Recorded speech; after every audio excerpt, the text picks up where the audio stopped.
Ngayong linggo, nagpapatuloy ang ating salo-salo dito sa New Greenland Community Model Farm sa Quezon City.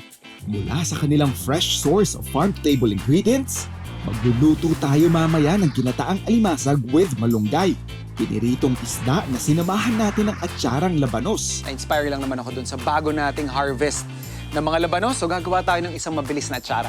Ibibida naman ni Mamuena ang kanyang recipe ng ginataang talbos ng kamoting kahoy. Kaya ako nilalagyan ng kamyas para nakakatanggal po ng umay po yung medyo maasim ng unti po. Samantala, mapapalaban naman sa kainan si Kapuso Heartthrob Anjay Anson sa kanyang food trip sa The Porch. Wow, ang lambot ng meat niya. Ang dali lang niyang hiwain. So yung dip na ginawa nila dito, sobrang nagko-complement nga sa lasa ng fish nila. Papakita ko yung bun kung gaano kalaki Parang pagka ginawa, matatabunan na yung mukha ko. Titignan niyo lang kung gaano kalaki yung shake na to. Hindi ko siya maiinom nang nakaupo ako.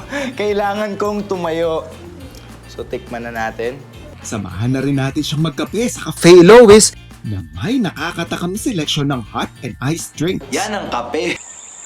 Mas simple, minsan, or actually madalas, mas masarap. Meron tayo dito, ginataang alimasag, tsaka malunggay. Prep lang natin yung ating aromatics or yung panggisa.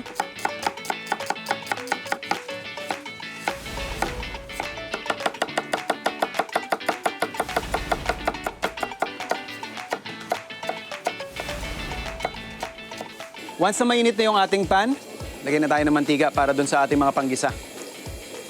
Luya.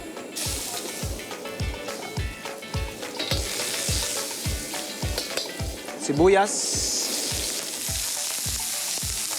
And then yung ating bawang at saka sili.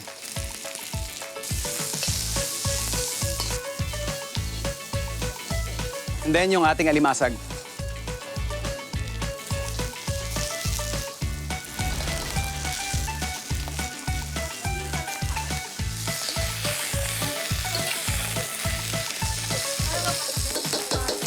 Then yung ating gata.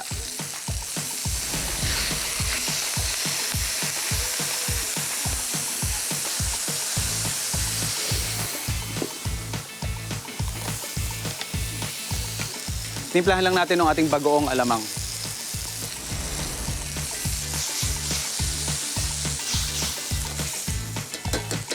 And lagyan na din natin yung ating malunggay.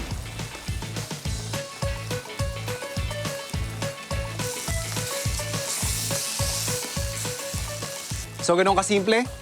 Lulutuin lang natin yung ating alimasag. Siguro more or less mga 10 to 15 minutes. Pwede na tayo mag-plate.